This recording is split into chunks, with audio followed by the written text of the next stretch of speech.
Hello, listeners. We've introduced a news feature here on Amazingly Terrible, Chapters. Now you can skip ahead in the program. Go ahead, try it now. Just say, Alexa, next.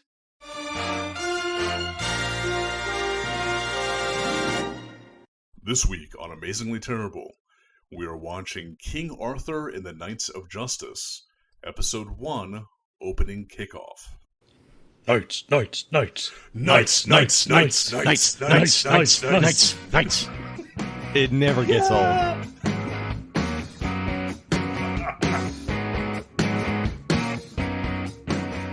You're listening to Amazingly Terrible, a podcast that will pee in your mouth if you want. Consent's very important to us. It is. Only if you want it. So this is our 51st episode. I don't know if we need to actually, introduce ourselves individually anymore. I mean, obviously do the podcast bit, but, I'm thinking, I'm not going to say, my name's Adam. Well, I would never say that. My name's Matt. I'm still disappointed that you don't say things like, my name's David at the end of the podcast. Yeah, we are kind of redundant on our introductions, aren't we? We really want to make sure that any possible future employer knows not to hire us. I like the idea that we have introductions and outroductions. Like a little solar system. It's like our Kuiper Kuiper belt? Kuiper belt? Kuiper belt. Kuiper belt. Kuiper belt. C-U-I-P-E-R is Kuiper. Kuiper belt. Oh, no, yep, I'm looking at it, yep. Kuiper. Damn! Kuiper belt. Kuiper belt. I'm an idiot. Why were we talking about this? I'm very happy that you're my friends. I'm happy that you are our friend as well, Matt. Yeah. I'm happy that our friendship has stood the test of time. All three of us. Well, 4 with Mike, 5 with Dan, if Dan ever joined us. But I think Dan's out. I think that friendship hasn't stood the test of time. Oh! No more time for him. Oh, no. Does Dan know? He's banished to the Kuiper belt. Oh. We're going to have to tell him the next time we see him for role-playing night. Yeah. We're not friends anymore. We're still on roleplay. We're still going to hang out, but we're not friends anymore. Yeah, did you bring beer? We're not friends anymore. That'll be each of our session zeros. Speaking of beer, is anybody drinking tonight? I had a very nice beer earlier this evening at a nearby bar. Oh, nice. And it was delicious. I'm praying for the day that when the IPAs are gone. Our horrible IPA overlords have finally gone to the great beyond. We can get back to drinking other kinds of beer, any other kind. I am cracking open right now another kind of beer. I think it's a Belgian ale from a company called Propolis that's extremely local in Port Townsend, Washington. Extremely local. The name of the one that I'm actually opening right now is called Achilla? A-C-H-I-L-L-E-A. It's a Chile. It's pronounced Kuiper. Kuiper, yes. So I got the Kuiper ale from Propolis. And the funny story about this is I actually went to go buy this in the farmer's market. And it comes in a 750 milliliter bottle. Ooh. As I was paying for it, the woman's technology wasn't working, so she just sort of gave it to me. What? So, yeah. When technology fails, you get free beer? Well, I did also tell her that I run a series of convenience stores in Seattle, that we were one of her first wholesale customers. Because we were one of her first wholesale customers. But we only sell cans of her brew. So you really juiced her up. You really primed the pump on that one. Kind of. Yeah. So, but I'm decanting it now. I went to the bar and I told them that I really wanted the beer, but they still made me pay for it. And I took it and I said, "No, you don't understand. I really want this." That is very sweet. It's Kuipery. What do you think the Kuiper belt tastes like? I think it is actually sweet. Because when you think about nitrogen, like nitrogen bubbles and foam, it's sweet on the palate. It's the reason why everybody wants a nitro brew. It has a slightly sweet flavor to it. And I think there's a lot of nitrogen in the Kuiper belt. Okay, I think you are wrong. It tastes. It tastes like water. Dusty water. What about Sweetwater? Sweetwater's a phenomenon in Fraggle Rock. What isn't a phenomenon in Fraggle Rock, really? Do you think they should do a Broadway version of Fraggle Rock? I think we could do it. Like, make Have it like they not? Cats. Oh, don't now. Now I gotta Google Fraggle Rock Broadway. So it'd be full-size actors in Fraggle costumes? Yeah, I like the reversal, and then they'd have a human that was like a marionette style puppet. Yeah, like Lion King, like the giraffes from Lion King. Or Yeah, whatever. yeah. David, are you having a drink tonight? Not tonight. A few days ago, I picked up some Kalamazoo Stout. Ooh. But I'm a much bigger fan of the stouts, as you know. And I agree with Matthew to get away from the IPAs. Yeah, it's a bit oversaturated right now with the IPAs. I don't think Washington State's going to get away from it, though, unfortunately. We grow too many hops out here. It's just been trendy for a long time. So, you think that like they're legally required to use those hops, or you think they like get a kickback from Big Hop? No, they're legally required. It's like you know how like when you move to Seattle, you have to get barista training. Yes.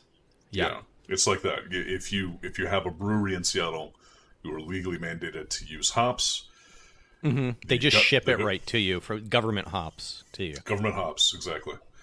You get government hops, and if they find that you still have government hops after a 3-week waiting period, you get fined.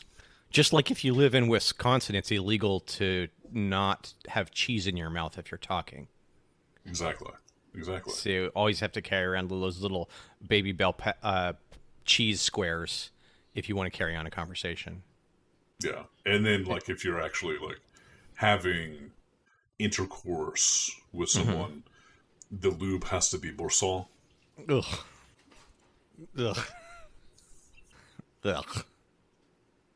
It's kind of gritty. I'm pretty sure that's how you get ants. That's how you get ants in your urethra. Yeah. Is Borsal. They're taking all of my Blue Mountain beans. Did I ever tell you about my my aunt urethra? No. Yeah, Was she mother's from Norway? side. Yeah, she's from Norway. On my mother's side. That's it. That's the whole bit. Well, urethra is it's a traditional Norwegian name. So. Oh, I didn't know that. Yeah. Just like the other traditional Norwegian name, Cunnilingus. Well, that's more of a family name. Urethra Cunnilingus. Yep. And then a traditional male name is Schmegma. So Schmegma Cunnilingus and Urethra Cunnilingus. Well, this has gone to a dark place, but I'm going to keep going with it. I want to see the Norwegian version of James Bond. And he's like... The version of James Bond? No, the Norwegian version of James Bond. Where he's like, my name's Smegma Cunnilingus. No, my name's Cunnilingus. Schmegma Cunnilingus. Yeah. Do do do do do do. Yeah. Do do do do do. He's like, can we get some more of that shark meat? Is there any more of that pickled herring that makes you vomit the moment you smell it? Yeah. He's like eating that at the table. That's how he gets the other gamblers to leave. I see it's just you and me now, Mr. Cunnilingus.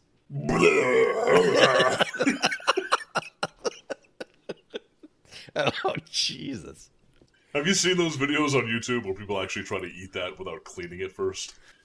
It literally is like people just sort of like vomiting while they're trying to eat it. Why would I want to watch that? It is insane because it's like the body's natural response is like, this is not food. Get it away from your face. I'm going to make you vomit to try to keep you from eating this. Yeah, I mean, listen to your body. That's what I learned for potty training. We got a book, and it told us that you got to listen to your body. So you got that under your belt now? The potty training? Yeah, I'm a big boy. That's good. We got a little potty. Congratulations. Yeah. I have to empty into the big potty every time I use it. Well done, Matt. David. We knew you could do it. It means a lot to me. It means a lot to me that you said that. You know, once you got your master's degree in graphic art design, we were like, you know what? Potty training's right around the corner. Yeah. He's got this. It's only 20 years later.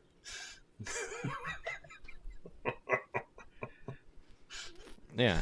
I mean, God, we're so stupid. This is the stupidest fucking podcast. Geologically, I'm a quick study. Norwegian James Bond. Who would he fight against? Like, what's the Norwegian version of Spectre? See, I thought that Clean Linguist would be a better name for the villain. Oh, okay. For the lady villain. I like the idea that like he comes in and he's like, you know, I'm cunning linguist, smegma cunning linguist, and like everyone's expecting this pun name from the female aide, and she's like, I'm Kate Jones. I am a normal sounding person like Michelle Green. And you're like, oh, and what do you do? I'm an accountant. That's my job. I'm an accountant. Are you counting these nuts? Oh no, that's sexual harassment. You're gonna have to talk to my boss now. Right. Get out of here. We don't deal with that anymore. This is 2022. Yeah. What are you doing in this casino? Well, I work here. I'm an accountant for the casino. He's like, what? Smegma's like, what? I can't work with this. I can't. Oh, God. Where's the innuendo? That's it. I'm leaving. And then, like, you know, he goes to the door. Blows up. Yeah, no, he goes to the door, throws it open. They're completely snowed in. He just turns around, comes back, stays in the movie. But he's in the background, just sort of drinking hot cocoa while we actually follow. Yeah, what was that? Nancy Jones. Yeah, we watch her balance. Yeah, she's balancing the books. He's like sitting with like a hot water, one of those red hot water bottles, and his feet in a tub. Exactly.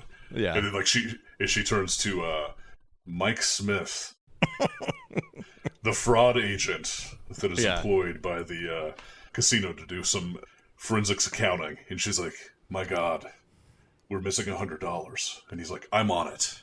Right. Then 5 seconds later, he's like, "Oh, here it is. It was stuck underneath this till."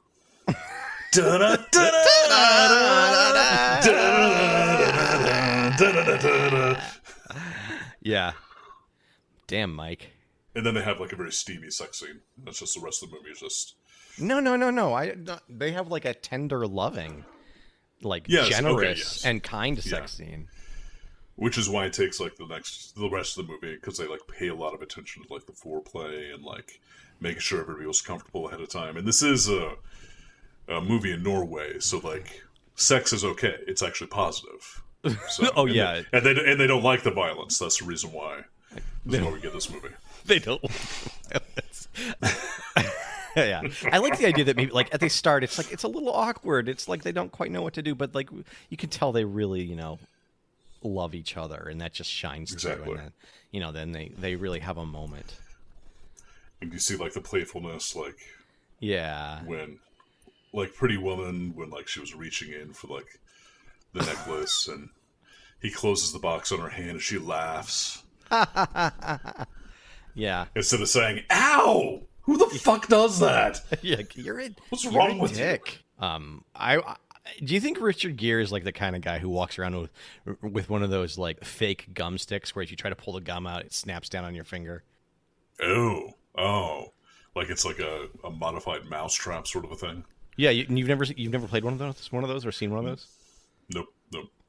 I have not. They're not a nice little practical joke, but I'll bet like to like balance out his Buddhism, he probably does that.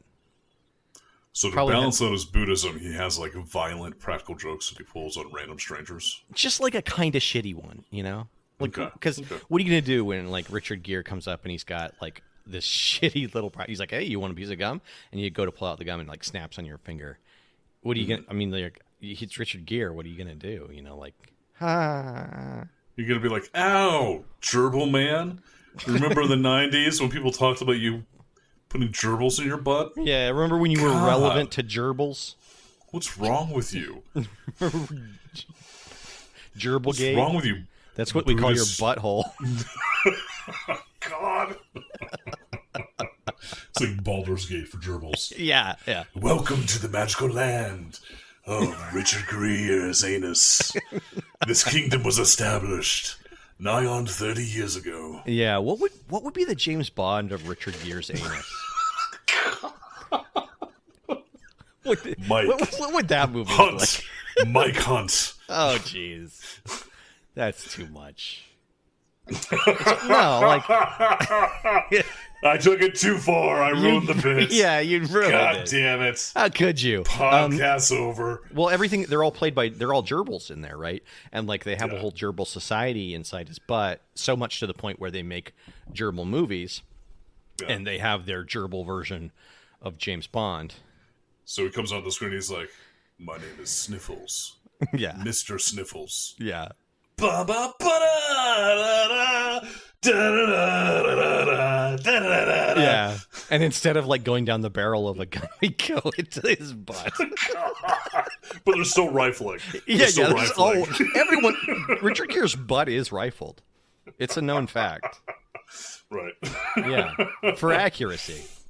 Yeah, yeah. I mean, that is one thing that everybody has said about Richard Gere is he has never missed the toilet when he's pooped. He has always been spot on with his pooping.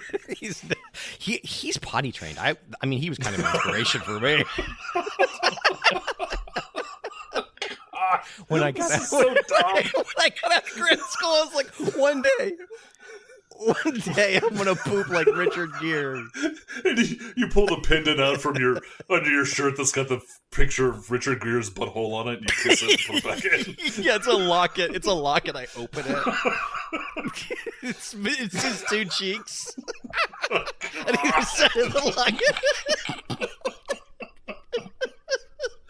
Jesus Christ. What is wrong with you? Yeah, I'm like one day, and it like he pulls back, and I'm crouching down just right next to my toilet, just shitting on the floor. Fuck! Damn it! God damn it! I thought it was going to be today. Man. I'll get there. Back to the drawing board, and you have like an intricate like Rube Goldberg drawing. Yeah.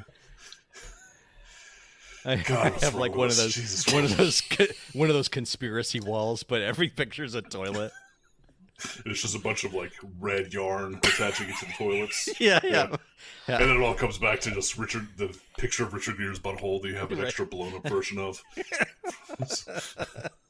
Like, man, can you imagine the extra blown up version of Richard Gere's butthole? That thing would be enormous. Because I imagine that thing's blown up already, if you know what I mean. Probably big already. Well, yeah. Yeah. I mean, that's the reason why nobody talks about him putting gerbils in his butt anymore, because he had to, like, upgrade to guinea pigs, so... Fucking capybaras rolling out of that shit. You know, I am so sick and tired of people telling us that we get off the rails when Mike and Derek's not here. And then we just get too strange. I'm tired of people saying that. What people have... First of all, who listens to this? Fair enough. Yeah, Mike and Derek don't even listen to this, so they don't even say that. What's bigger than a capybara? It's the biggest. It's the biggest rodent. It's the biggest rodent, yeah. It's the king of the rodents. That's the one. Fry. That's like Richard Gere's like touring South America. He's like, that's it. That's my white whale. There it is. Just think of all the cocaine that could go under those nails. Oh fuck, that's right. That was part of the myth, wasn't it? Yeah. Big cocaine under their fingernails. Why? Jesus. Just do cocaine. Heck, just do cocaine up your butt. Like, what? Why is the gerbil involved at all? Well, I actually just like the idea that like Richard Gere like just keeps on thinking about like what's next, what's the next biggest thing, and it's like him walking around the Smithsonian Natural History Museum, looking at like the pictures of like the land sloth, and being like, oh, I wish. It's progressive. He starts where he's like walking around a PetSmart. And then It's just like more, like, like more deeper and deeper into prehistory, trying to find the biggest. The biggest land fauna, the biggest megafauna. God. One day. All right, so Knights of Justice. Let's get into this. Let's do it.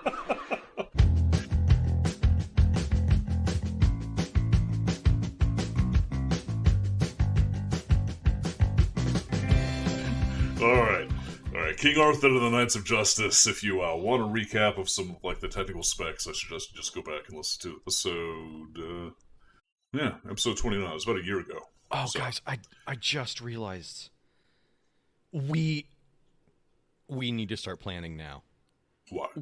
We are only 10 episodes. We're only at 18 episodes. 18 episodes away from episode 69.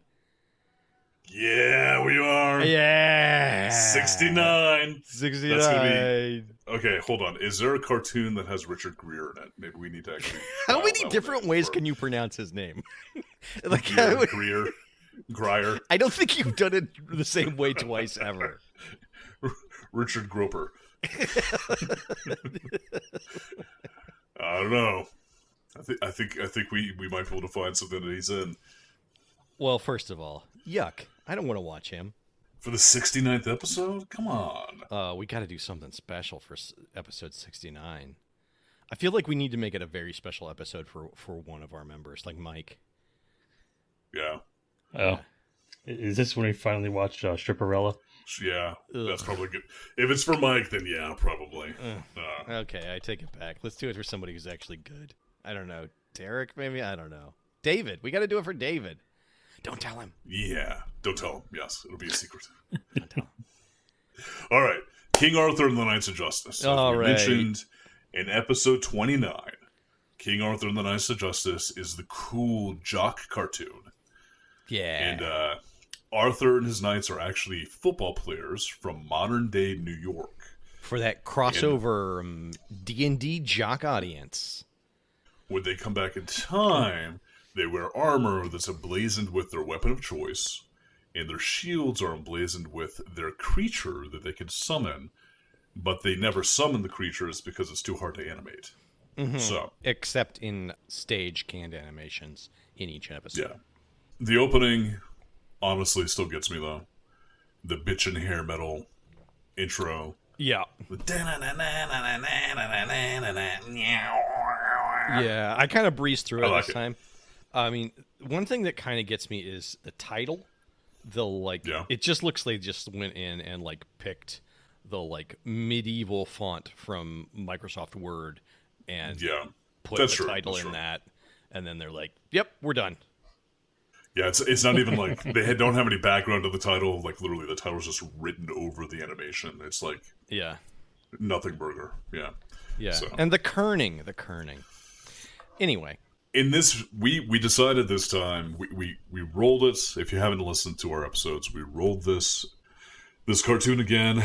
My name came up to do the summary, and I decided I want to go back to the very first episode.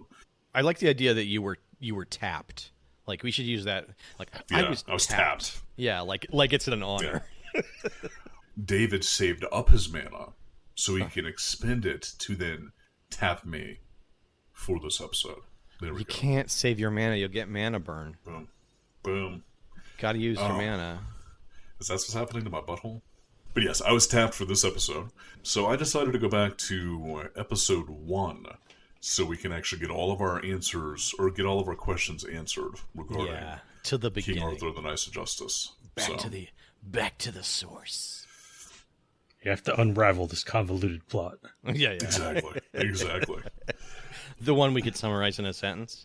That one? So, we open with Merlin giving a voiceover while we watch the warlords riding their horses. And Merlin basically just does a giant exposition dump to let us know what's going on. So that's really just the only thing we were missing. Mm-hmm. So, apparently Camelot is no more, is what he says, because King Arthur is missing. However, we do know, and we find out that King Arthur has actually been kidnapped and held in the Crystal Prison. The Caves of Glass. Sorry, the Caves of Glass Caves of by Glass. Morgana. By Morgana. Sorceress Morgana. So Lord Viper rolls up with his warlords onto Camelot, which is just it. I didn't catch this last time, but Camelot is on the butte of this cliff that looks like at any second it's just going to sort of break off and fall into the precipice that lies beyond, which I'm assuming is the ocean. Yeah, so it looks like it might be the ocean. It looks like it's on a peninsula, but a small, like a cliff. Yeah, A very tall cliff peninsula. a cliff peninsula. Cliff peninsula. Well, that's a geographic term because I'm good at geography. Geology. It's a geological Right, term. yeah, it's geology because I'm good at rocks. Rocks rock, dude. Lord Viper winds up ordering his men, and they fire a barrage of arrows and throwing axes at Camelot, which is like button And up. only the arrows reach. Yeah. I mean, the first thing I notice here is like there are goddamn thousands of them. Like there are a lot of baddies. There are a lot of warlords, yes. But this is when Lord Merlin decides to come out and stand on the parapet of the castle, and he spreads his arms wide, creating a larger target for them to hit, while he starts to talk about his magic, and then he takes an arrow to the throat. He gets pincushioned by hundreds of other arrows. He crumbles to the ground. End of episode, end of series, roll credits.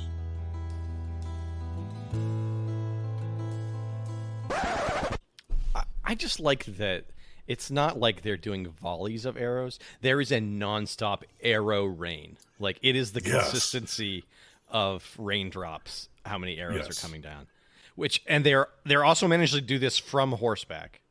Yeah, so they have it very well timed with their archers. So just like a constant, like everybody's taking the exact same amount of time to pull their arrow, knock it, fire it off, pull their arrow, knock it, fire it off, and they got like multiple waves of guys doing this, and they're perfectly randomly synchronized. Like it's not like they're going down. It's like it's orchestrated in this beautiful crescendo to create this completely random but completely cyclable animation. They're blotting out the sun. It's perfect Mike. It's perfect Mike tactics. They're being attacked by a horde. Blotting out the sun. We also see, I think, like a ton more play sets than we expect. There are a lot of vehicles. There's a lot of battle wagons. There's a lot more warlords than we'd seen before too. Yeah, a lot more reverse chariots. Distinctive. Yeah, Lord Viper's always at the front of this horde, but every time they cut to a different angle, there's someone else behind him. Yeah. I think that they definitely did want to try to get in all of the action figures in this particular episode, just because it's the first episode. They want to make sure that everybody sees all the action figures so that then they can go tell their parents that they have to go buy them do you think that toys in order to love them. Yeah, do you think that was the play, that they were like pitching this not only for TV but also like to toy companies to be like, hey, yeah, check out this property. You can look at all this shit you can make. So I'm sure the very first episode they were like, all right, we got to put in all the toys, we got to put in all these different play sets. Okay, got to make sure that we have like the round table room featured prominently because we're going to sell that as like the base.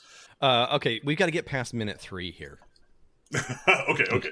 So anyway, Merlin, he doesn't die. He puts up the shields that's supposed to like block all the missile fire that's coming in. Yeah, However, he doubles down. He's unable to block the flying warlord that manages to fly in, kidnap Guinevere, and fly away. And once Guinevere's kidnapped, that's when Merlin's like, this is the last straw. Camelot's doomed. Everything's bad. Everything's going to go away. And he goes and he consults the round table. And it seems that the round table is covered with some sort of like odd, viscous, sticky liquid in which a woman kind of comes up out of. I'm assuming this is supposed to be the Lady of the Lake, but it's actually the Lady of the Table. Well, they never explain this. The table talks to him, and in they the never form of really a woman. Yeah. Becomes a woman. Everybody knows that, like ships, tables are female. Oh, really? Yes, sure. Okay. Right. That's. Yeah, I've seen that. I never actually checked the underside of my table before. Maybe you're right. Maybe Oh, it's yeah. like the names carved in the bottom side of the table. Well, you don't see anything dangling. Good point. Good point. So anyway, I think that there's got to be like some sort of weird lip around this table to catch all that liquid that seems to be coming off of maybe like Merlin in his knights. I'm trying to get to an ejaculation joke, but I can't. Really get You there, can't. so. You can't get there. Yeah. Yeah. This table looks really uncomfortable. It does. But also, it kind of looks like it would be a great D&D table because like each setting has its little area where you could roll dice and stuff, and then it looks like the middle opens up and you could put like a flat screen TV in there to like project your board on. Yeah. But this table's also supposed to fit like 12 people around it, I think. And How many people are on a football team? I think 11 people are on the football team. That's the reason why you get that weird French knight later on. It's because they only got 11, and then Merlin had to randomly just grab a French guy from the annals of history. So. Oh, you're right. 11 players on the Yep. field at a time. Yep. Okay, so if you had every player play the entire game, then you could get by with 11 football players. Exactly. Except at the end of the game, like you'd have to keep cycling because inevitably one of them's going to have a heart attack at the end of every game. Well, I mean, they do suffer from, was it CT? Yeah. So eventually somebody's just going to like start having a seizure on the field, and then you just leave that guy. Leave him where he's laying, and then you just bring in somebody else, move on to the next play. I thought they later they just kind of like lost their minds and died in car crashes and abused their wives. Oh, there's that. And they also like lose all control of their body too at some point in time. So Cool. yeah, it's cool to play football, guys. Yeah. The elegant sport. The man's elegance. Yeah. It's got a manly elegance.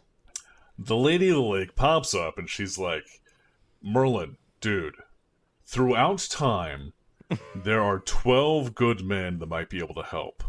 And only 12 good men that might be able to help. And also, these 12 good men, apparently, throughout all of time, are carefully, chronologically distributed in one spot. There aren't 12 men across all of time. They're all in one location at one time. They're all together. Yeah. Yep. They're all together in one place. See, what I actually like is this idea. Is that the Lady of the Lake was actually saying there are 12 good men throughout all of time. Right. And he goes and he kidnaps this whole football team, and only Arthur King is the good man. Right. And then the rest of them just sort of follow him. So this is like round one of Merlin's attempt to try to retake the lands of Camelot.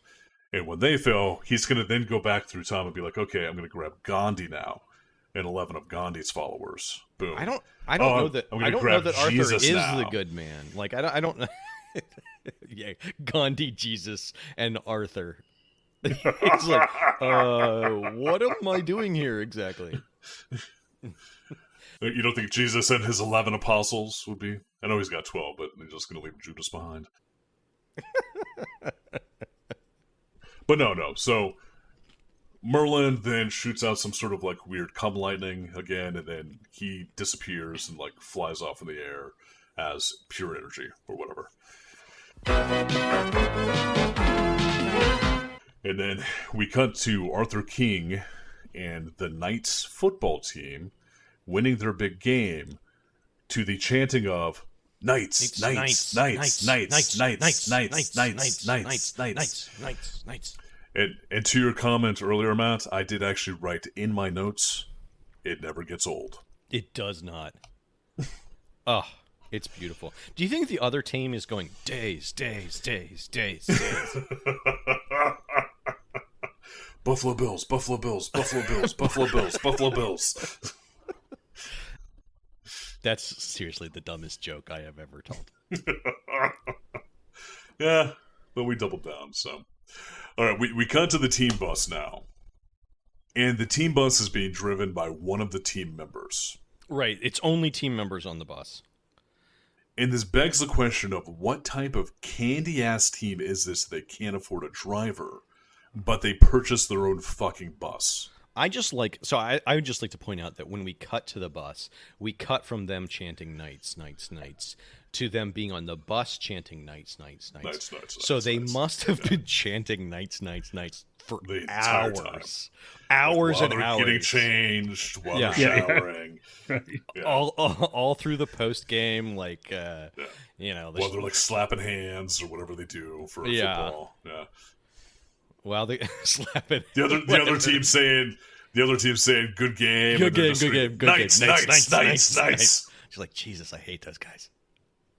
Well, and here's the thing: is when we first watched this is kind of dumb on my part, but when we first watched this, I thought these were like older high school students.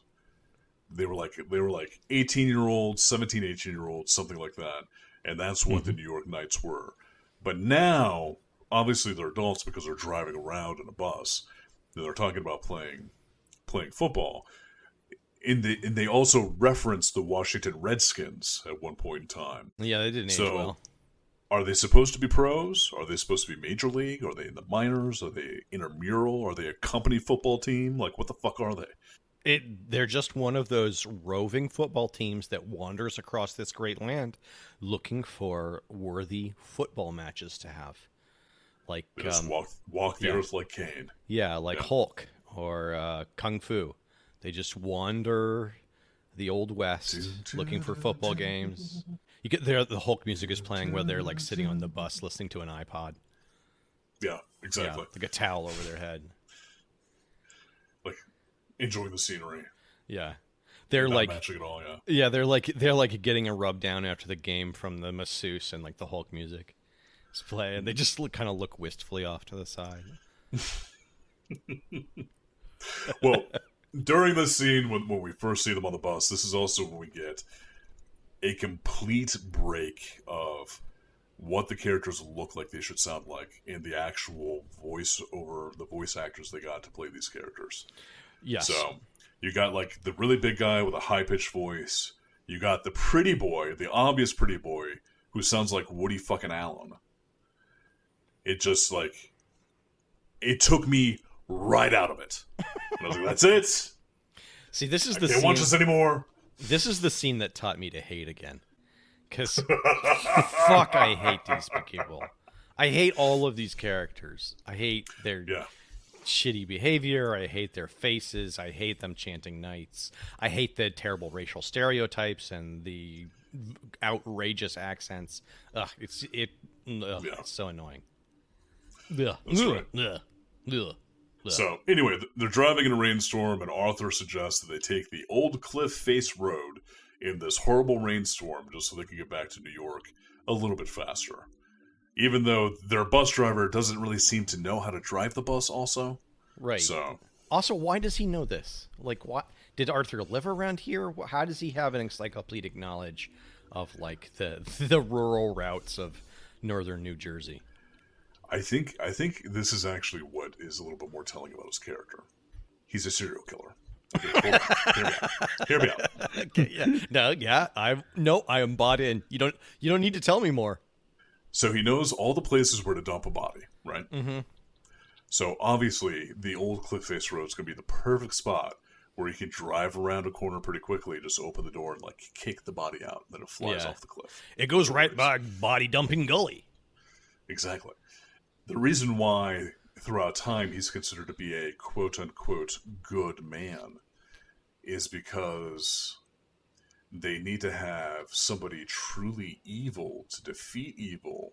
Oh. And since he's defeating evil, he becomes good. So it's not like it. They're not. The Lady of the Lake wasn't saying that there were 12 good men. What she was saying is there are 12 men who need to go and become redeemed and become good. This is the redemption of this band of serial killers known as the New York Knights.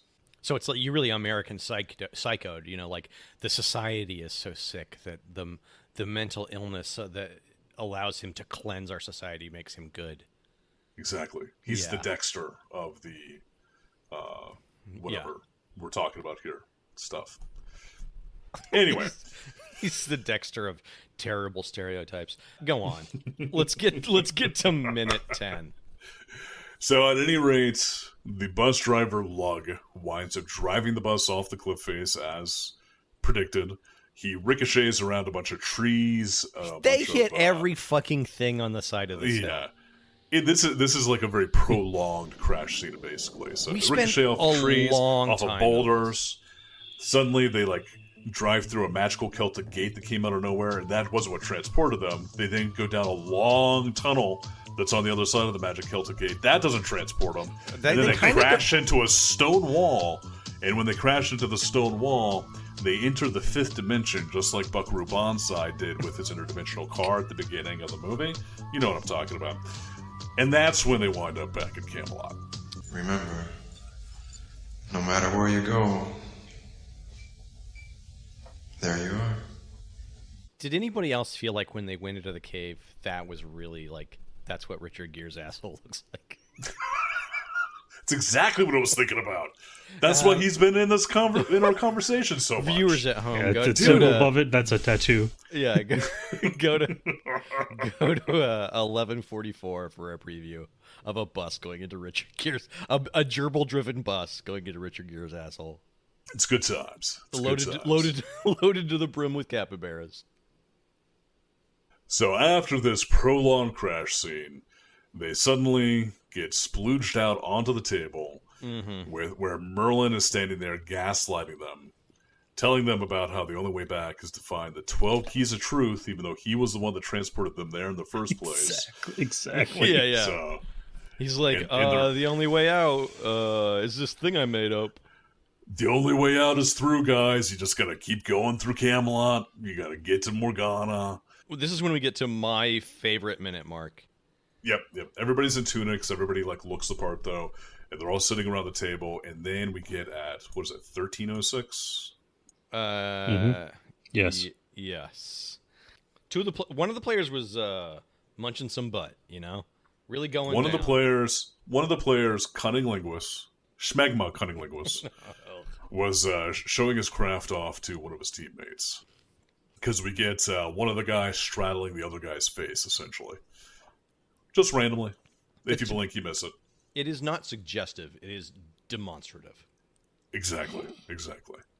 And this is when we get everybody arguing about what they're doing there, what they have to do, what's going on, blah, blah, blah. Right. And we wind up getting basically Merlin doing a big exposition dump, talking about how Arthur and the Knights of the Round Table were captured, and they're in the Cave of Glass, captured by Morgana. She's overseeing the Cave of Glass, whatever. We never see them, though. We get nothing to back up this story. Nothing to back this up. And nobody seems to give a shit about what Merlin's talking about until he magics up a hologram of Guinevere. Oh, yeah. And that's when Arthur and then Lance, Elot, get turgid and run off to save her. They're like, oh, there's some hot chick. Let's go try to... Our boys are thirsty. They are very eager once they see that any sort of woman is involved. And in all fairness, the rest of the team is like, why the hell are you guys going after this woman? You don't know what the hell's going on there. And then both Arthur and Lancelot are like, we don't care what you say. We're going to go. Yeah. Fuck off. We'll go by ourselves. And the rest of the team's like... We horny. Yeah. We horny. We out. And the rest of the team's like, fine, we'll go too, because we're a team. We'll stick together. Whatever. And then that's when Merlin's face lights up, and then he activates the table in order to force all the magic onto the New York Knights. Yeah, I have to assume it's a brainwashing table device of some kind, because they all instantly know what to chant. The oath. Yeah. Well, they how to act. They know the oath, first off. And the oath is King Arthur starting it saying, I am King Arthur, and then everybody chiming in, we are the Knights of Justice. We pledge fairness to all, to protect the weak, and to vanquish evil. And you're saying it's brainwashing. I like to think that this is actually the team motto. And this is what they would actually scream at each other before they run into the football game. No, it's not up. Knights. No, Knights is their chant. This was their motto. This is their pregame ritual, essentially. Right. I like that, but it was probably in Latin. Like they would recite all of that, but But the whole thing was in Latin. yeah. And now it's translated into like Old English You're right. in front of Merlin. Nice. At any rate, It is a brainwashing machine because everybody goes through their magical girl transformation. And for some reason, horses just seem to wander into the hall that has the round table, and they go through their magical girl transformation. this was new. Yeah, this is the extended transformation sequence. Yeah. When they're really running short on time. Where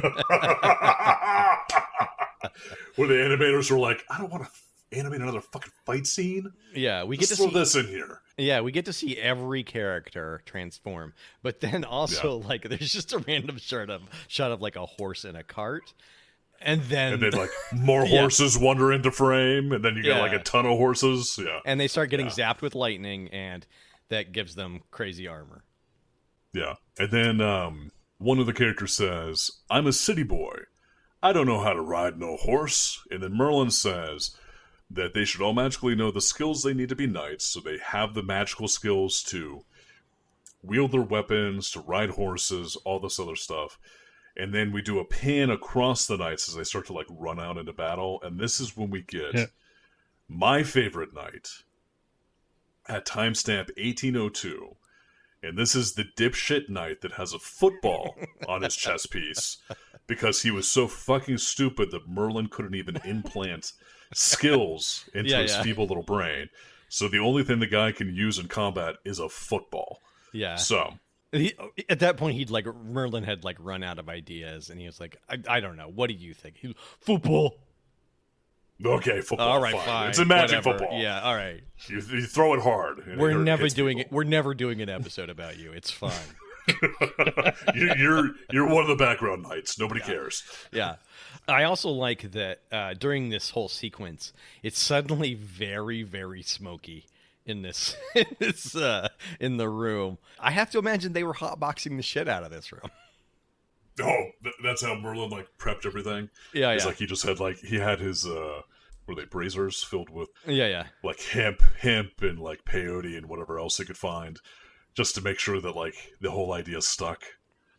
Right. And, like his magical hologram of Guinevere is actually him just describing Guinevere.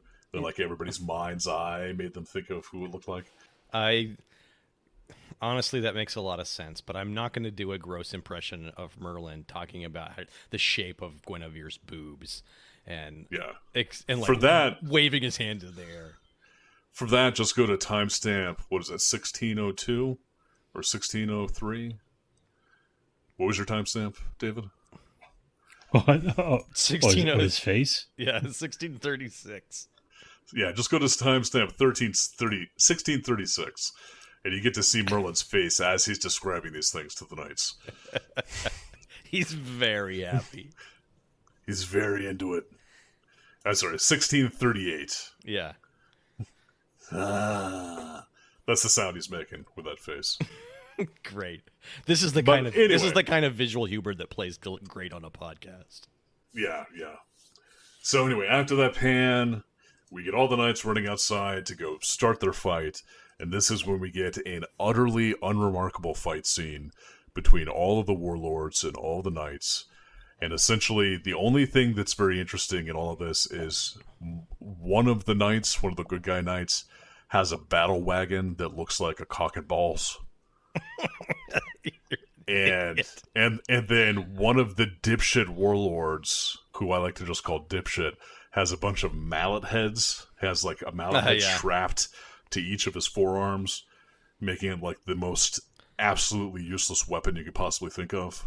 I just like that, like, we start this scene, and again, there are thousands of people. And then it turns out that maybe there's like 8.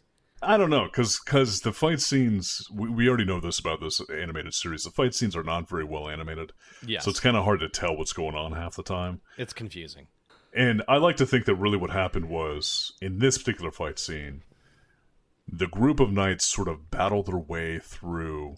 Oh, the minions, like the one hit point horde. Kind of, but like they go through essentially through like the vanguard to then get to the minions, and then they just keep on riding. They basically are just sort of breaking through the line of the warlords, And once the warlords saw they were just running away, they just sort of let them go because they're like, okay, we're just going to go burn Camelot to the ground now and start like beating the shit out of Merlin. I like the idea that like they don't show it, but like they did fight their way through the lines, and at this point, like that we're seeing the fight with the warlords, the knights are just drenched in blood, like just they've just murdered like thousands. all the minions that they just mowed through, all the right. 1 hit point minions. Yeah, that would be pretty good. I like that too. We do end the episode with the knights following Arthur and Lance riding off into the sunset as they're going out to go get their dick wet. And then that's the end of the episode. So they said they haven't rescued Guinevere. No. They haven't rescued Guinevere. We don't know why they have to pretend to be the actual knights. Nope. Exactly. They haven't secured Camelot on their way out. Well, again, like no one knows how to siege in this world.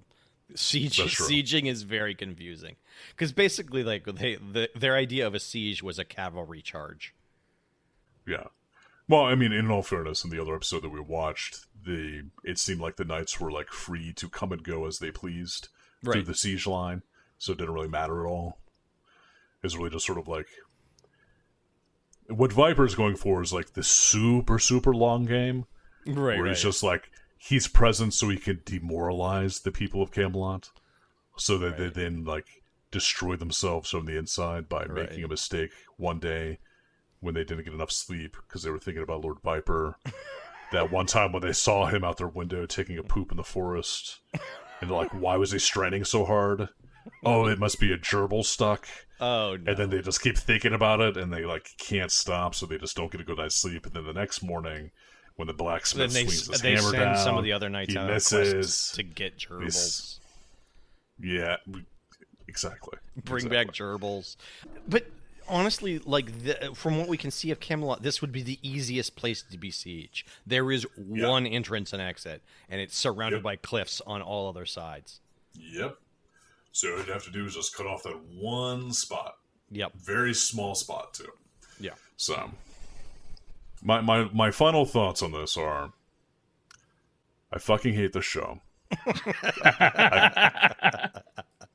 I can't believe they made 2 seasons of this bullshit. Yeah. And I'm ready to kill it, if you guys will let me. I hate the characters a lot more now. At first they were amusing to me, and now it's grisly, honestly. Like, distasteful, the number of stereotypes that we're seeing. I think I'm in the same boat.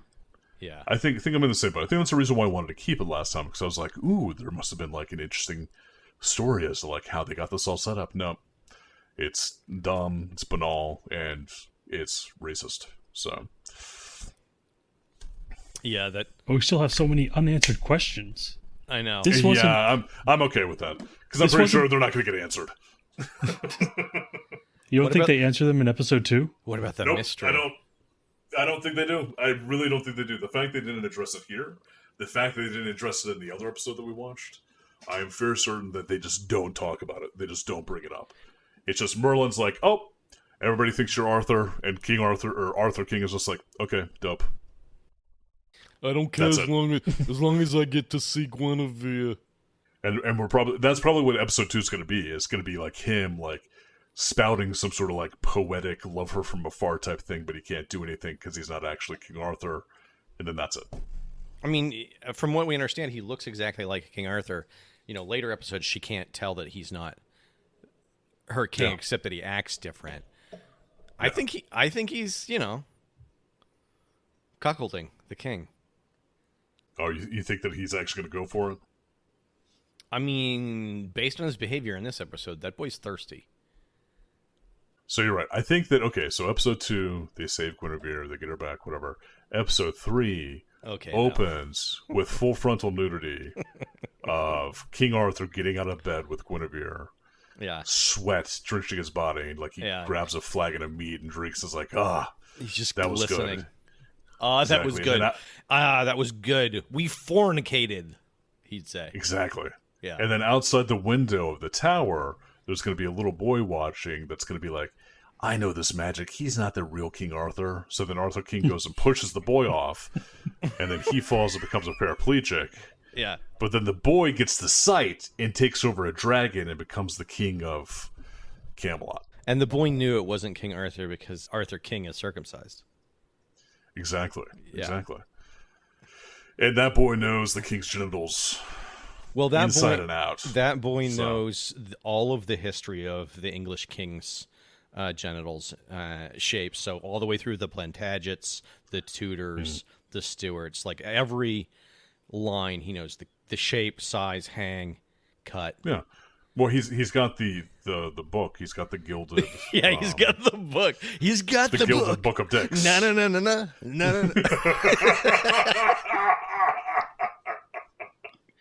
He's got the book. The gilded dicks of ages, or the gilded dongs of the. Yeah. It's illuminated.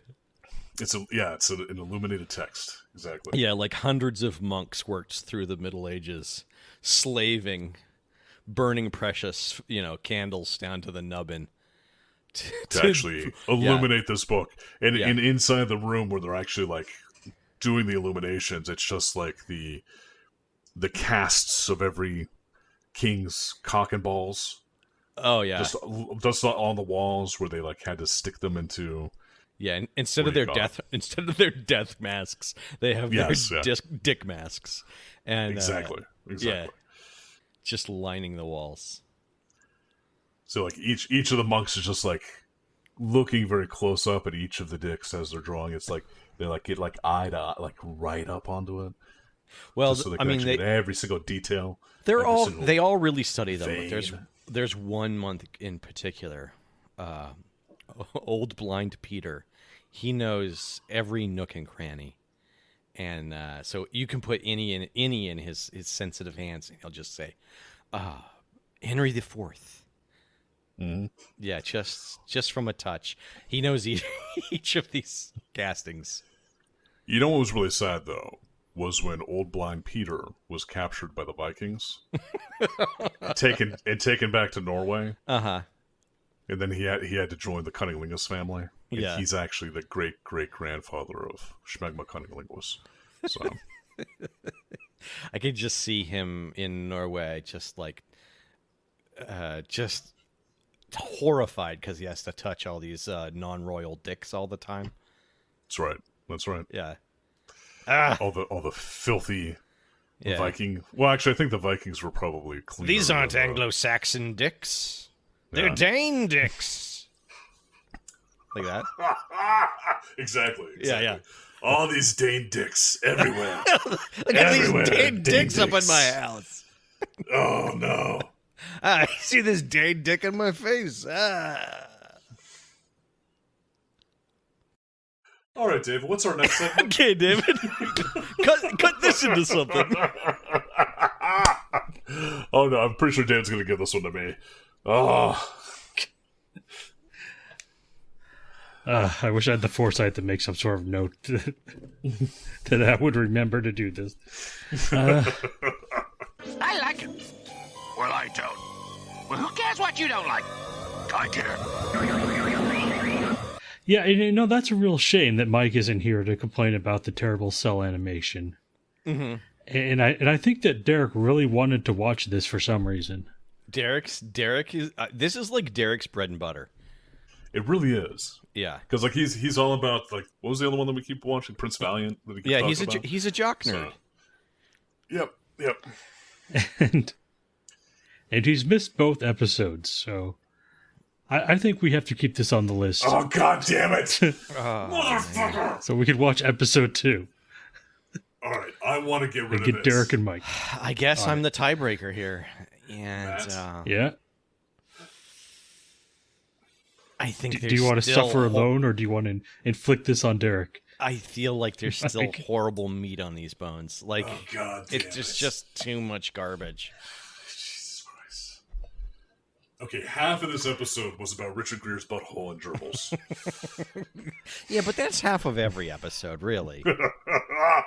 That's just the half we cut out. Usually. Yeah, we usually cut that out. This time we kept it. We were like, this is our gimme. All right. This is our Well, Gibby episode.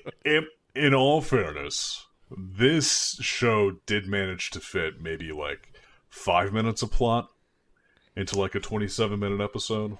Sorry, Yeah. 22-minute episode. So I feel like we actually have gotten through the summation very quickly this time. We'll probably get through it pretty quickly next time too. You're right. Yeah. So- we didn't waste a ton of time talking about bullshit. Exactly. Well, I think really what it is we were allowed to waste time talking about bullshit because there wasn't much else to do. So I will accept, like I have a choice, but I will accept. Mm-hmm. And I look forward to summarizing the next episode.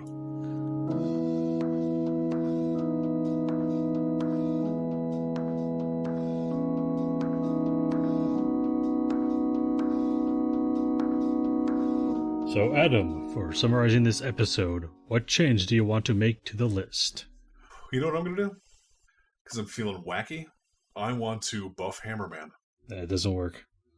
Oh, it doesn't? Oh, okay. Fine, I didn't want to buff Hammerman either. Anyway, I would like to add another buff to Pirates of Darkwater. I was about to say Pirates of the Caribbean. I would like to add another buff to Pirates of Darkwater. Wow. So we could watch it sometime this millennia. Since we seem to be rolling everything but that. Ooh, do you think if we don't get it, that could be our episode 69? Oh, that'd be nice. Do we deserve this? Do we deserve to give ourselves this? I mean, it is garbage, so we kind of do. Yeah. I was going to say, if you haven't seen Pirates of Darkwater recently, be ready to be disappointed. Oh, I am. And no, I haven't, because I didn't want to ruin it for myself, you know? Oh, yeah. Well, in all fairness, the last time I watched Pirates of Darkwater was 2014 or 2013. It was well before we came up with this convoluted idea of ours. So I'm excited. I'm excited to potentially have some dark water in my life. yeah. Yeah. I'm excited for our next bit, which is going to be deciding our fate. We want cartoons 26 hours a day. Reverse All right. retcon. Reverse retcon. Tell me what is Index 94? Whoa, that is way up there. Bump in the night. Bump in the... Oh. It is stop motion. I remember this. I enjoyed this, if I recall correctly. It was stop motion. I think it was actually somewhat adult oriented. Okay, I'm excited. So there's going to be 27 episodes of Bump in the Night. I have never seen this. It looks like a demented version of Toy Story. I think it is. And we're watching episode 23, late in the run. Nice. Awesome. When they're starting to get tired, I love it. When they know they've been canceled and they quit putting in the effort. Okay, so episode 23 of Bump of the Night is called Neat and Clean and Nothing But the Tooth. All right. I'm excited. And who is going to be summing this episode? It's going back to you, Adam. Jeez, Ooh, Adam. nice. Nice. I'm liking it. Wow, Adam. You're getting the punishment. Oh, yeah. Punish Although- me, David. Punish me, Paw Daddy. Yuck. Okay. So on a future episode of Amazingly Terrible, we'll be watching Bump in the Night, episode 23, Neat and Clean, and Nothing But the Tooth. But next time on Amazingly Terrible, we'll be watching Strawberry Shortcake, episode 4, Housewarming Surprise. Oh, I'm excited about this too. Me too. I've never watched Actually, it. we got a bunch of good ones coming up, actually. Strawberry Shortcake, Mighty Max, Bump in the Night. Yeah, we're really liking hitting our stride here. Yeah. Did we learn any lessons from today's episode of King Arthur and the Knights of Justice? Did I learn any lessons? I mean, I kind of already knew that I hate football, so it's not a new lesson. I think I learned, like, don't make decisions with your dick and ask some questions. Like, those seem like two key lessons to take away from this. Yeah. Don't drive through a Celtic gate leading to Richard Greer's butthole. Yeah.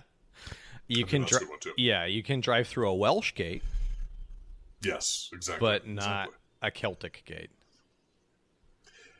If you are on a bus that careens off the side of the road and you start hitting obstacles, maybe depress the brake pedal. Right, Maybe. right. Or the real thing we learned from there is steer into everything. Just steer into every obstacle as you go down the hill. Exactly. Yeah. Here's my big question. What happened to the bus? Where's the bus? Yeah, I was wondering that as well. Yeah. Do you think the bus is the table? Oh, it's the horses. Yeah, I was you actually think- thinking that maybe the bus got turned into the armor, actually, is what I was thinking. The bus got... I like the idea that the bus got turned into horses. Like, they did... the Lady of the Lake was like, there's 11 good men through time that you can summon. And make sure you also get them horses. Bring back something you could transform into horses. Also, make sure to bring their steed with them. Like, the bus comes back through and they're like, what the fuck are we supposed to do with this? Like, he's just looking at Merlin, like, what the hell? Just make it into horses. And Merlin's just like, just make it, because the way I picture it is actually, the knights show up and Merlin immediately just roofies all of them. And then there's like a good 3 or 4 hours where the Lady of the Lake and Merlin get to confer to come up with a plan on how they're going to handle the knights. Like, and Well, they also have to change their clothes during that time. Exactly. Yeah, physically, they laboriously set them go up. through costuming with them. And Exactly. Merlin's an old man, and he looks a little infirm, so that must have taken a long time. Do you think they had to go back and re-chloroform everybody? Yeah, because It's totally getting up. I'm like, oh, no, not done. Exactly. I think so. Yeah. I think we hit on that. And they had to go through and catalog all of their tattoos for posthumous identification. How much better would it have been if they just drove a bus into the charging warlords? Yeah, that'd be great. That would have been awesome. Just them hanging out the side of it with weapons. Nah, man, they'd just be sitting inside watching the TVs. Yeah. Yeah, they're watching. I like this they're idea. watching Jerry Maguire. I just like this idea that Merlin was actually looking at the tattoos of all of the New York Knights, so that he could then put the tattoos on the cadavers that he's leaving behind to fool the authorities in modern day. Oh yeah. So that nobody comes looking for the New York Knights. Yeah. Because that Celtic gate with Richard Greer's butthole, that is physically there. That's still there. Anybody could actually wander into Camelot by just going through that gate, pressing up against the brick wall. Yeah, he doesn't want anybody. That's in the bottom of. It's at the bottom of a Body Dump Gulch. Yeah, exactly. Nowhere, no one ever goes. That's the reason why the warlords don't bother with the siege, because the people of Camelot have an infinite amount of food from all the bodies that get thrown at the gate from Body Dump Gulch. Do you think they just have to? They're cannibals. That's all. Yeah. Oh, they're eating the meat. I thought maybe they were using them as fertilizer to grow their crops or something. But I mean, it's clear there is no infrastructure. We never see a farm or That's cattle true, yeah. or any of the many things that you would need to sustain a massive castle. So yeah, they're probably feeding on bodies. Yep, all the bodies from modern day New Jersey. That's the reason why the mafia is able to get away with so many killings, is because the bodies they dump actually just wind up back in time. Do you think that back in ancient England, so it's both time and space? Do you think that they're not actually back in time? That this is some mafia don's private medieval times? Yeah, his own Renaissance fair. Yeah. Then he just set up, and he's he ain't act. Well, it's Merlin. He's the old mafia don. And and he dupes people to come in and pretend that they've been transported back in time. Yeah. And it's just very intricate. What is it? Live action role playing. Yeah. So all of his buddies are Viper and his forces. They were super into LARPing. Yeah. And they're exactly. I'm gonna do the Oh, well, yeah, we got to do it like here. I'm gonna do the ultimate lap. I'm gonna make What you talking about, Tom? I'm gonna make him a lap they can't refuse. Like that. But Big Tone. I thought they were just a bunch of guys that were chloroformed by Morgana, who were also set up. Oh, yeah. Yeah.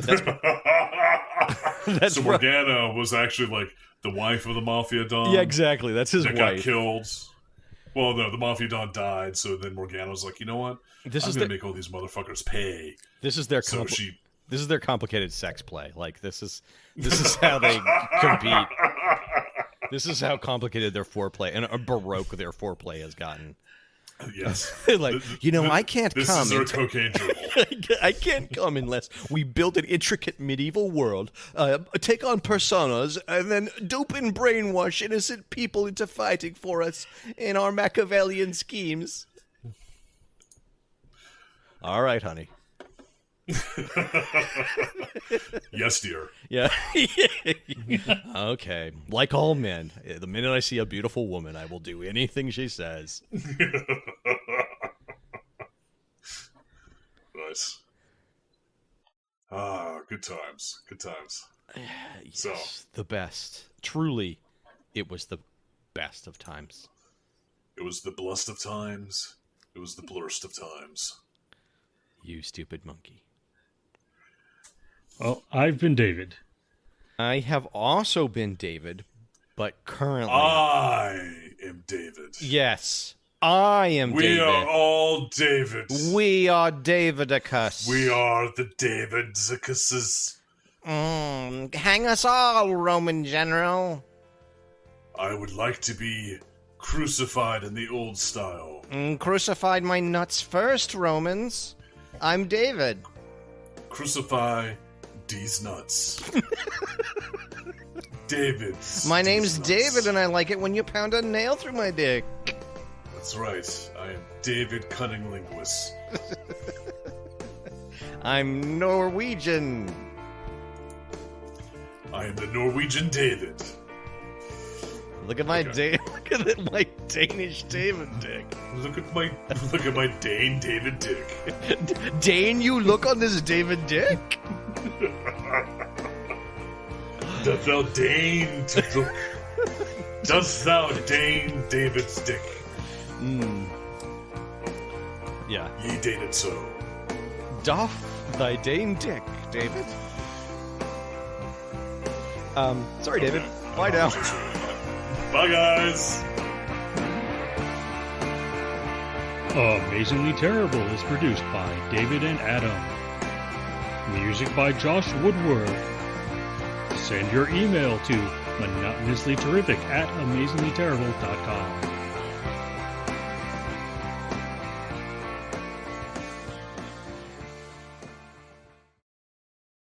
See, Henry and Me is a 2014 American animated drama film directed by Barrett Esposito and written by David I. Stern. The film stars Richard Gere and then a bunch of other people that I recognize. Okay. It sounds bad. Yeah, it looks like some kid joins the New York Yankees. Oh, wait, he's stricken with cancer. A young boy stricken with cancer learns a valuable lesson about life from his favorite baseball team. Okay. 69. Yeah, hey, brother.